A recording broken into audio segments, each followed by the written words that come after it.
ایک شخص خراسان سے بصرہ آیا اور اس نے مشہور ولی اللہ حضرت سیدنا حبیب عجمی رحمت اللہ تعالی علیہ کے پاس 10,000 درہم بطور امانت رکھے.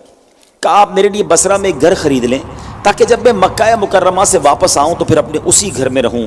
یہ کہہ کر وہ چلا گیا. اب اس دوران بصرہ کے لوگوں پر ایک عجیب سی افتاد، ایک عجیب سی آفت آ گئی کہ وہاں آٹا جو تھا وہ شارٹ ہونے لگا اور آٹا بڑا مہنگا ہو گیا. حضرت حبیب عجمی رحمۃ اللہ تعالی نے دیکھا کہ جب لوگ بڑے پریشان ہیں، اناج کی تکلیف ہے، آپ نے وہ 10,000 درہم جو شخص نے آپ کو دیے تھے اس کا آٹا خریدا اور خرید کر وہ آٹا صدقہ کر دیا. یاد رہے کہ یہ ان کا امانت کو استعمال کر لینا یہ اولیاء اللہ کے خاص حالات اور تصرفات کے واقعات میں سے یہ واقعہ ہے، ورنہ ہر ایک کو شرعاً اس کی اجازت نہیں کہ وہ کسی کی امانت کو اپنے استعمال میں لے آئے. بہرحال وہ شخص کچھ ٹائم کے بعد واپس آیا، آ کر کہتا ہے کہ حضور وہ میرا گھر آپ نے خرید لیا ہے جو میں نے آپ کو رقم دی تھی؟ تو فرمایا ہاں، میں نے اس پیسے سے دنیا میں نہیں جنت میں گھر خرید لیا ہے. حضرت حبیب عجمی نے کہا کہ اگر تم راضی ہو تو ٹھیک ہے ورنہ رقم واپس دے دیں گے. تو وہ اپنے گھر پہ آیا، اپنی بیوی کو بتایا کہ میں نے پیسے دیے تھے حضرت حبیب عجمی کو کہ بصرہ میں گھر خریدنا.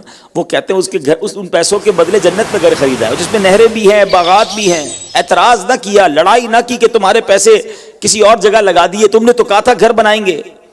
کہتی ہے اگر حضرت حبیب عجمی کہہ رہے ہیں نا تو ایسا کرو کہ ان کے پاس جا کر انہیں کہنا ایک دستاویز لکھ کر دے دیں کہ آپ نے ہمارے لیے جنت میں گھر خریدا ہے. یہ شخص آیا حضرت حبیب عجمی سے، کہتا ہے حضور ٹھیک ہے مجھے منظور ہے، یہ ڈیل کنفرم، مگر ایسا کریں کہ کوئی لیٹر، کوئی کاغذ، کوئی سند تو دے دینا.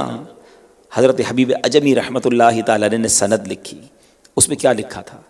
بسم اللہ الرحمن الرحیم. جو گھر حبیب عجمی نے محلات، نہروں اور درختوں سمیت 10,000 درہم میں اللہ تبارک و تعالیٰ سے فلاں بن فلاں کے لیے جنت میں خریدا ہے، یہ اس کی دستاویز ہے. اب اللہ عز و جل کے ذمہ کرم پر ہے کہ حبیب عجمی کی ضمانت کو پورا کر دے. یہ شخص یہ لیٹر لے کر گھر آیا بڑی خوشی خوشی. وہ شخص بڑا اولیاء اللہ کا چاہنے والا تھا. کہتا ہے اس دستاویز کو، اس خط کو، اس لیٹر کو میرے مرنے کے بعد میری قبر میں ڈال دینا. اس کے کفن میں یہ رکا ڈال دیا گیا. اب جب صبح ہوئی تدفین کے بعد تو لوگوں نے دیکھا کہ اس شخص کی قبر پر ایک پیپر پڑا ہوا ہے، ایک رکا پڑا ہوا ہے جس میں لکھا ہوا ہے یہ حبیب عجمی کے لیے اس مکان سے براءت نامہ ہے جو انہوں نے فلاں شخص کے لیے خریدا تھا. اللہ عز و جل نے اس شخص کو وہ مکان عطا فرما دیا.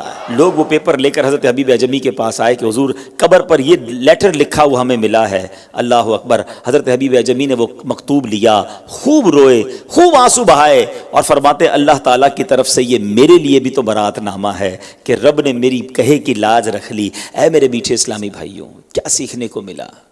صرف دنیا ہی سب کچھ نہیں ہے، کچھ سودے آخرت کے بھی ہوتے ہیں، کچھ ڈیل ہمیں آخرت کی بھی بنانی چاہیے، کچھ ایسی انویسٹمنٹ بھی کرنی چاہیے جس کا منافع، جس کا نتیجہ، جس کی برکتیں مرنے کے بعد مجھے اور آپ کو ملے اور ایسی ملیں.